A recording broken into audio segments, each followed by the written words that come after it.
இந்த வீடியோவில் நம்ம எதை பற்றி பார்க்க போகிறோம்னா, தேர்தல் ஆணையம் தற்போது மிகவும் முக்கியமான புதிய அறிவிப்பு ஒன்றை வெளியிட்டுள்ளது. இது சம்பந்தமாக செய்தி வெளியீடு தற்போது விலகியுள்ளது. அது என்ன என்பதை பற்றியும் இந்த வீடியோவில் நம்ம டேட்டில் பார்க்கலாம். இதுதான் பார்த்தீங்கன்னா தற்போது வெளியான செய்தி வெளியீடு. இது வெளியான தேதி வந்து 18/11/2024.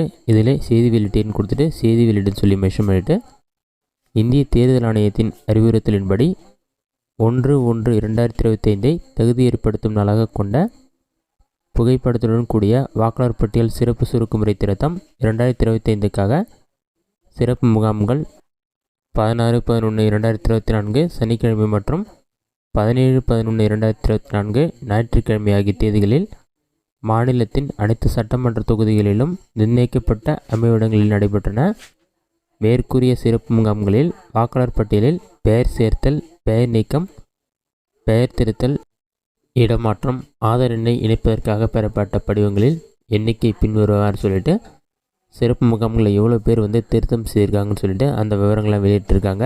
அது என்னென்னும் அடுத்த முகாம்கள் எப்போது நடைபெறணும் பார்க்கலாம். இதுதான் அந்த விவரங்கள். இதிலே படிவத்தின் வகைன்னு சொல்லிட்டு படிவம் 6 பார்த்தீங்கன்னா 2 நாட்கள் சிறப்பு முகாம்களை மொத்தமாக 4,42,035 பேர் விண்ணப்பித்திருக்காங்க.